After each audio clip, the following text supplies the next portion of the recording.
हाँ तो बच्चों आज अपन RH कारक है उसका अध्ययन करेंगे। कोई कहता है मेरा ब्लड ग्रुप पॉजिटिव है, कोई कहता है नेगेटिव है, वो भी इसमें समझ में आ जाएगा आपको। तो RH कारक एक इम्पोर्टेंट फैक्टर है। अब RH कारक होता है उसके बारे में आपको समझाते हैं RH कारक होता क्या है। एक्चुअल में RH कारक है, उस RH कारक की खोज दो वैज्ञानिकों ने की थी। एक का नाम था पॉल लैंडस्टीनर, एक का नाम था पॉल लैंडस्टीनर और दूसरा वैज्ञानिक था वीनर। वीनर और ये पॉल लैंडस्टीनर नामक वैज्ञानिक ने RH कारक की खोज की थी। तो आपसे जैसे पूछा कि RH कारक का खोजकर्ता कौन सा वैज्ञानिक था, पॉल लैंडस्टीनर और वीनर नामक वैज्ञानिक ने RH कारक की खोज की थी। RH कारक एक प्रकार का प्रतिजन है। RH कारक एक प्रकार का प्रतिजन है। अब ये RH शब्द का मतलब क्या है? RH शब्द का मतलब ये है कि RH का मतलब है रिसस। रिसस क्या है? एक बंदर है। इस बंदर का नाम है रिसस मंकी। तो इसका अपन ने दो वर्ड इस्तेमाल कर लिए RH, क्योंकि जो RH कारक खोजा गया था वो मक्का का रिसस बंदर के अंदर से खोजा गया था। मक्का का रिसस बंदर है, हनुमान लंगूर बंदर की एक सामान्य जनजाति है, उस बंदर के अंदर से इसको खोजा गया था।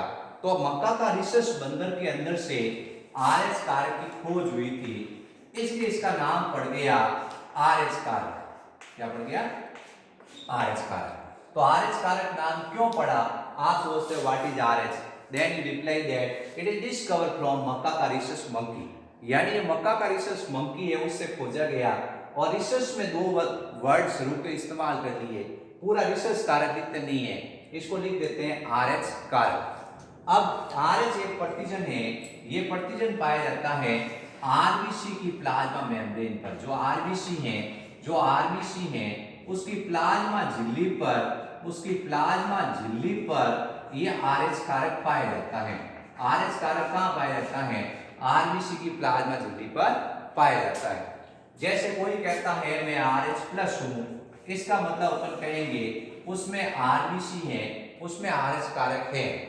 और कोई कहता है मैं RH नेगेटिव हूं, इसका मतलब उसमें वो RH कारक नहीं है, यानी उसकी आरबीसी पर RH कारक नहीं होता। ये 93% लोग क्या है RH प्लस है भारत के अंदर, और 7% लोग RH माइनस है। विदेशों के अंदर 85% है वो RH प्लस है और 15% क्या है RH माइनस है। तो ज्यादातर लोग RH प्लस होते हैं, इसका कारण है RH कारक प्रभावी है। RH कारक कैसा होता है? प्रभावी होता है। ज्यादातर लोग RH कारक वाले ही क्यों हैं? क्योंकि RH कारक प्रभावी है। अब RH प्लस वाला RH प्लस से शादी करेगा, बच्चा RH प्लस होगा। RH माइनस वाला RH प्लस से शादी करेगा, बच्चा RH प्लस होगा। RH प्लस वाला RH माइनस से शादी करेगा, बच्चा RH प्लस होगा। RH माइनस वाला RH माइनस वाले शादी करेगा, तब बच्चा RH माइनस होगा। तो नेचुरल सी बात है, RH वाला कारक क्या होता है? प्रभावी होता है। आपने RH प्लस की शादी कराई, बच्चा RH प्लस होगा, क्योंकि ये प्रतिजन प्रभावी होता है। RH प्लस RH माइनस की शादी कराई, बच्चा RH प्लस होगा, और RH माइनस की शादी कराई तब बच्चा RH माइनस होगा। इसलिए ज्यादातर लोग RH कारक वाले होते हैं। तो सबसे पहले आप बताओगे RH कारक होता है, उस RH कारक के बारे में बताना है कि पॉल लैंडस्टीनर और वीनर नामक वैज्ञानिक ने RH कारक की खोज की थी। RH एक प्रतिजन है जो कि रिसस मंकी के अंदर से खोजा गया था। अब आप बताओगे ये पाया कहाँ जाता है? ये हमारे खून में पाया जाता है। इस खून का नाम है आरबीसी। जो आरबीसी है उसकी प्लाज्मा झिल्ली है, उसमें RH कारक है। कोई कहता है मैं ए पॉजिटिव हूं, कोई कहता हूं ए नेगेटिव हूं। ए पॉजिटिव का मतलब उसमें RH कारक है, ए नेगेटिव का मतलब उसमें RH कारक नहीं है। तो अपन कहते हैं RH प्लस है, इसका मतलब क्या है कि उसमें RH कारक उपस्थित है, और RH माइनस है, इसका मतलब उसमें RH कारक नहीं है। ये अपने को ध्यान रखना है। RH कारक ज्यादातर लोगों में पाया जाता है। अब इसके दो उपयोग हैं। दो उपयोग ऐसे हैं कि एक तो रक्त आदान प्रदान करते समय और एक शादी करते वक्त RH कारक का ध्यान रखा जाता है। शादी करते वक्त भी ऐसे ध्यान रखा जाता है कि कभी कभी एक वैज्ञानिक दृष्टि से एक शादी अनुचित मानी जाती है, वो आपको आगे समझाएंगे वीडियो के अंदर। ठीक है, तो अपन दो इसके उपयोग पढ़ेंगे, रक्त आदान प्रदान और शादी करते वक्त। तो अपन RH कारक है उसका पहला महत्व तो पढ़ते हैं, रक्त आदान प्रदान करते समय। पहला महत्व है रक्त आदान प्रदान करते समय। रक्त आदान प्रदान करते समय RH कारक का बहुत ज्यादा इंपॉर्टेंट महत्व है। एक चीज ध्यान रखना बच्चों कि अगर RH कारक का ध्यान नहीं रखा और रक्त का आदान प्रदान कर दिया तो व्यक्ति की मृत्यु हो जाएगी। ये इंपॉर्टेंट टॉपिक है। अब अपन कहते हैं कि अगर RH+ वाला व्यक्ति RH- वाले व्यक्ति को रक्त देगा तब क्या होगा। RH+ वाला व्यक्ति है वो क्या करता है, RH- को रख देता है। मान लो ये मोहन है RH+ और ये सोहन है RH-।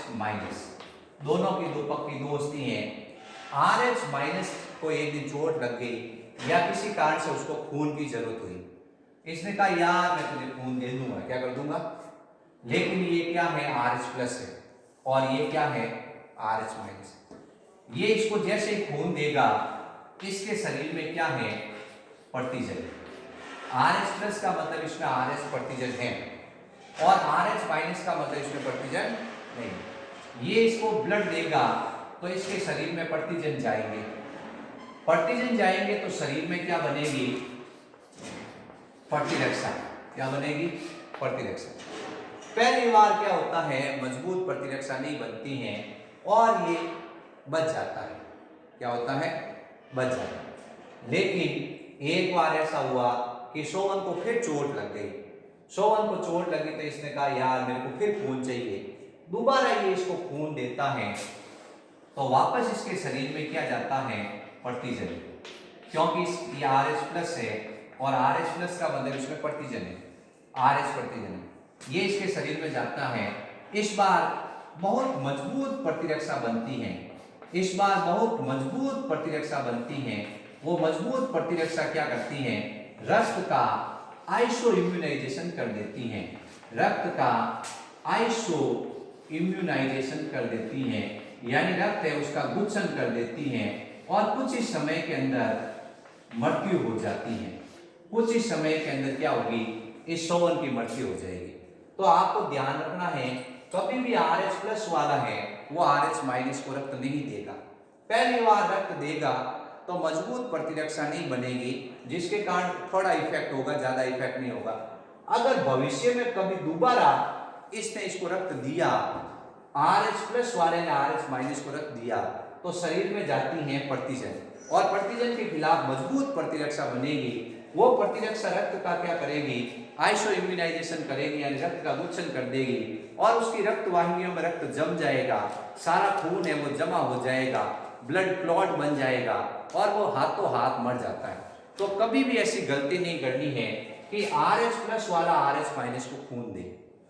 अब अगर RH- वाला RH+ को खून दे कोई समस्या नहीं है, इसके पास क्या नहीं है, RH कारक है ही नहीं, तब ये RH- है, प्रतिजन जाएगा ही नहीं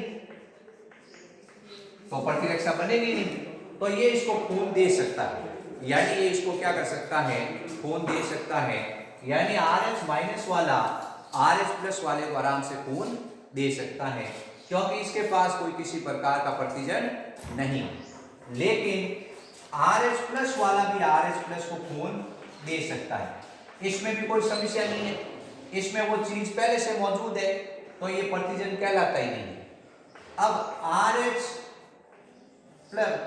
वाला RH- को खून दो कोई समस्या नहीं है, लेकिन ये वाली कंडीशन है ये कभी नहीं होनी चाहिए। आपको क्वेश्चन पूछा जाएगा सीधा सीधा कि रक्त आदान प्रदान करते समय क्या ध्यान रखना है कि RH+ वाला RH- को कभी भी रक्त नहीं देना चाहिए, RH+ वाला RH- को कभी भी रक्त नहीं देना चाहिए। क्यों, क्योंकि उस कंडीशन में उसके शरीर में क्या जाता है, प्रतिजन, और प्रतिजन के खिलाफ क्या बनती है, प्रतिरक्षा। ठीक है, हाँ, तो शादी करते वक्त भी क्या है, वैज्ञानिक दृष्टि से या डॉक्टरों की दृष्टि से क्या है, एक शादी को अनुचित माना जाता है कि कभी भी RH माइनस महिला है उसको RH प्लस पुरुष से शादी नहीं करनी चाहिए। बाकी तो कोई कैसी महिला हो कोई फर्क नहीं पड़ेगा, कैसा ही पुरुष हो कोई फर्क नहीं पड़ेगा। महिला RH माइनस होगी और पुरुष RH प्लस होगा तो ये शादी नहीं होनी चाहिए। ये शादी यूं नहीं होनी चाहिए, आपको समझाते हैं कैसे कि शादी होगी तो कुछ समय बाद ये महिला क्या होगी, गर्भवती होगी। कुछ समय बाद ये महिला क्या होगी, गर्भवती। अब महिला गर्भवती होगी तो नेचुरल सी बात है उसके गर्भाशय के अंदर भ्रूण परिवर्तित होगा। गर्भाशय के अंदर भ्रूण होगा, उस भ्रूण का रक्त होगा RH प्लस, क्योंकि RH कारक प्रभावी है, और इस महिला का रक्त होगा RH माइनस। महिला कैसी है, RH माइनस, लेकिन उसका भ्रूण है, उस भ्रूण का रक्त कैसा है, उसके बच्चे का रक्त कैसा है, RH प्लस, जो उसके गर्भाशय में परिवर्तित हो रहा है। अब मां क्या करती है, अपने बच्चे को पोषण देती है एक संरचना द्वारा जिसका नाम होता है अपरा, प्लेसेंटा। प्लेसेंटा द्वारा ये क्या करती हैं, अपने बच्चे को पोषण देती है। अब नेचुरल सी बात है, मां का रक्त बच्चे के कांटेक्ट में आएगा। बच्चे का रक्त क्या है, RH प्लस, मां का रक्त क्या है, RH माइनस। इसके शरीर में क्या है, प्रतिजन, और मां के शरीर में इसके खिलाफ क्या बनेगी, प्रतिरक्षा। ये प्रतिरक्षा इस भ्रूण को क्या करेगी, नष्ट करने की कोशिश करेगी। लेकिन पहली बार एक स्वास्थ्य बच्चा जन्म जाएगा, ज्यादा प्रभाव नहीं पड़ेगा क्योंकि मजबूत प्रतिरक्षा नहीं बनाएगी। ये मां मजबूत प्रतिरक्षा नहीं बनाती है, ये मां मजबूत प्रतिरक्षा नहीं बनाती है, इसलिए बच्चे का जन्म हो जाएगा, बच्चा नॉर्मल होगा। लेकिन अब ये RH महिला है, RH पुरुष है, इनके ये महिला वापस गर्भवती होगी कुछ समय बाद। अब आपको पता ही है, हर कोई चाहता है दो तो बच्चे कम से कम हो। अब ये गर्भवती होगी, वापस वही बच्चे का रक्त कैसा होगा, RH प्लस, और माता का रक्त कैसा होगा, RH माइनस। अब नेचुरल सी बात है कि इस बार मजबूत प्रतिरक्षा बनेगी, और मजबूत प्रतिरक्षा बनते ही बच्चे के अंदर जो रक्त है उस रक्त का हो जाएगा गुच्छन। क्या हो जाएगा, रक्त का हो जाएगा गुच्छन, और गुच्छन होने के कारण क्या होगा, ये बच्चा जन्मेगा, जन्मते ही कुछ समय के बाद 3-4 दिन बाद ये बच्चा मर जाएगा। इसका खून पूरा है वो सूख जाएगा, इसका शरीर है वो हल्का होगा, पीलिया हो जाएगा, इसको तरह तरह की बीमारियां होगी, ये बच्चा मर जाएगा। कई बार आप देखते हो कि एक औरत के एक बच्चा हुआ, उसके बाद 4-5 बच्चे लगातार होते हैं, सब मर जाते हैं। ये जांच नहीं कराते हैं तो बार बार बच्चे मरते जाते हैं। आजकल तो डॉक्टर क्या करता है, पहले RH टेस्ट करता है, देखता है कहीं महिला RH माइनस तो नहीं है। अब इसका इलाज भी है, ये जो बच्चा है इसको एक बीमारी हो रही है, इस बीमारी का नाम याद रखना है, इरिथ्रोब्लास्टोसिस फिटेलिस। इरिथ्रोब्लास्टोसिस फिटेलिस ये बीमारी है, ये बच्चे को हो रही है जिसके कारण बच्चा मर रहा है। इरिथ्रो मतलब होता है RBC, और ब्लास्टोसिस का मतलब होता है फटना। RBC फट रही है, फिटेलिस का मतलब होता है भ्रूण, यानी कि बच्चे के अंदर जो RBC वो फट रही है जिसके कारण उसके अंदर रक्त का गुच्छन हो रहा है और बच्चा मर रहा है। तो इसका इलाज है कि जन्म के 72 घंटे पहले, शिशु जन्म के 72 घंटे पहले अगर इस औरत को एंटी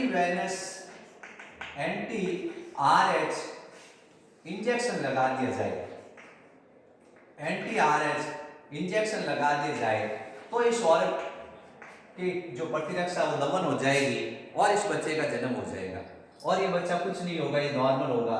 तो इसका आजकल इलाज आ गया है एंटी वेनस, उसकी वैन के अंदर वेनस इंजेक्शन लगाया जाता है, वैन के अंदर एंटी RH इंजेक्शन लगाया जाता है शिशु जन्म के 72 घंटे पहले, जिसके कारण उसको किसी प्रकार की कोई हानि नहीं होती है। तो ये ध्यान रखना है, ऐसी शादी हो अगर RH माइनस महिला हो, RH प्लस पुरुष हो तो उसका बच्चा तो RH प्लस होगा, लेकिन महिला RH माइनस होगी। वो महिला क्या करेगी, प्रतिरक्षा बढ़ाएगी, वो प्रतिरक्षा उस बच्चे के रक्त का गुच्छन कर देगी और बच्चे की मृत्यु हो जाएगी। पहला बच्चा नॉर्मल होगा क्योंकि मजबूत प्रतिरक्षा नहीं बढ़ेगी, दूसरी बार वो बच्चा है वो जन्म के कुछ टाइम बाद मर जाएगा। इस बीमारी का नाम है इरिथ्रोब्लास्टोसिस फिटेलिस, ये बीमारी कई बार एग्जाम में आ चुकी है कि RH कारक के कारण कौन सी बीमारी होती है, इरिथ्रोब्लास्टोसिस फिटलिस होती है, इसमें रक्त का गुच्छन हो जाता है और भ्रूण की मृत्यु हो जाती है। ये अपने को ध्यान रखना है। इंजेक्शन का नाम है एंटीवेनस RH एंटीबॉडी इंजेक्शन है, एंटीवेनस एंटी RH इंजेक्शन है, ये लगाया जाता है बहुत घंटे पहले। तो ये RH कारक हो गया। प्लीज वीडियो को देखें, लाइक सब्सक्राइब और शेयर करें। थैंक यू बच्चों।